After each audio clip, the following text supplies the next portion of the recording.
Welcome, everyone. I get a chance today to talk with one of our dear friends and supporters, Chelsea Kneibel. And so, Chelsea, welcome to our conversation. Hi, thank you. Thank you so much for having me and giving me the opportunity to share with you guys. Well, as I am sitting here talking right now, I live in Chicago, Illinois. Where is home for you, Chelsea? I'm currently in Plainwell, Michigan. It's pretty well between Grand Rapids and the Kalamazoo area over on the west side of Michigan.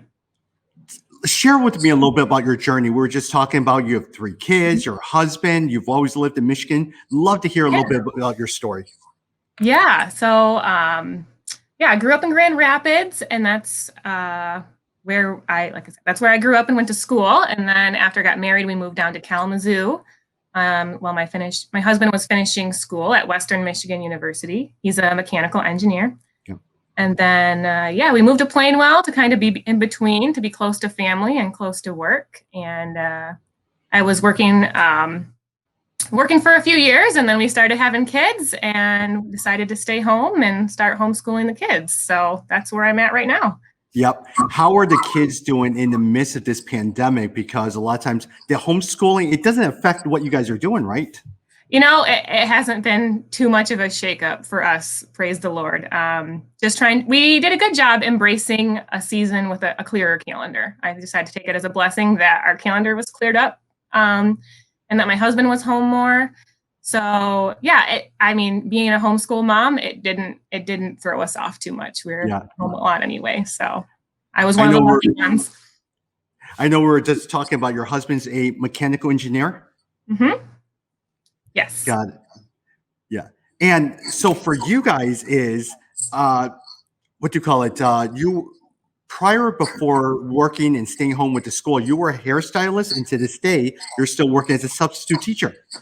Yeah. So after high school, I went to school to be a hairstylist. I did that for a few years, which was great.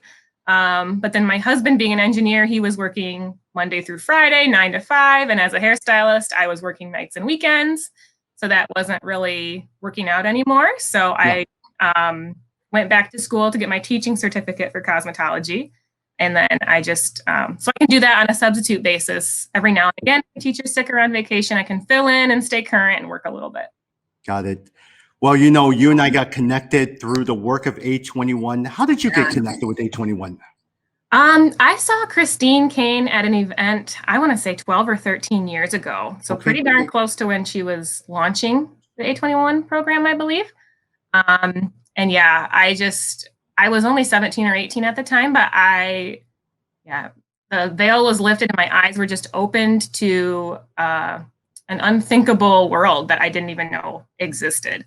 So it definitely drew up a righteous anger in me that, you know, we have to do something about this. We can't leave this issue alone. So got it. One of the things that I've seen, and I've shared this story a couple of times, is even traveling to Cambodia or Thailand, you see some of the things that not only affects women, but children as well too. And you're just wondering, how in the world can people do that? And what's our solution to address this problem? Right. Yeah. And I know currently, being a stay-at-home mom and having young children, I can't be the boots on the ground right now fighting this fight, but I can spread awareness. I can talk about it. I can do things like this and share. I can share what I know and encourage other people to join the fight however they can in their current season as well. Got it. Got it. I know a lot of times you've also had to deal with some personal issues regarding human trafficking in your life. If you're comfortable, are you able to share a little bit of some of the things that's happened with your some of your family members? Yeah, I can touch on that a little bit. It's not entirely my story to tell, but a close family member of mine was directly affected by human trafficking, and it involved her daughter, who was very young at the time, and she's still very young. And it's just incredibly frustrating that, like I said, sometimes it's tough to get legal help and justice in these situations. So we're very thankful for campaigns like A21 that are there to help.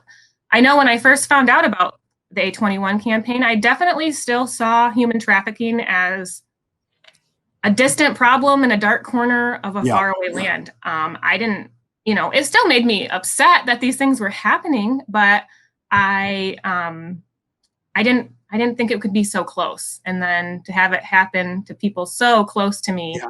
was even more eye-opening, that this isn't just in foreign countries Yeah. in scary places. This is right here in West Michigan that people are being directly affected by this.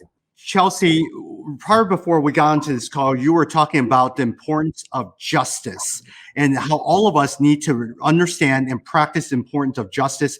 For you with 3 kids at home, what do you want to teach your kids? What do you want your kids to learn about the importance of justice in their lives? Well, I definitely want to teach them the importance of mercy and grace and forgiveness. But I also want that to include the component of justice. There's still consequences for your actions, and that principle is going to follow you through your whole life. So, really, to provide mercy and grace to victims is to provide justice to the people who have victimized them, to their perpetrators. So, I just want them to. I would teach my children just to understand that, like I said, we love people, but there's also mercy. There's mercy and grace, but justice does need to be served. You got it. Well, Chelsea, thank you so much for your thoughts. Thank you for your partnership. Thank you for just sharing your life and spending a few moments with us. And I think a lot of times with our calls or conversations like this is to continue to really be able to introduce people and share more about A21 and also allow us to hear their story as well too. So thank you so much, Chelsea. Yes, you're welcome. Thank you so much for having me. It was wonderful to get a chance to talk to you. You got it.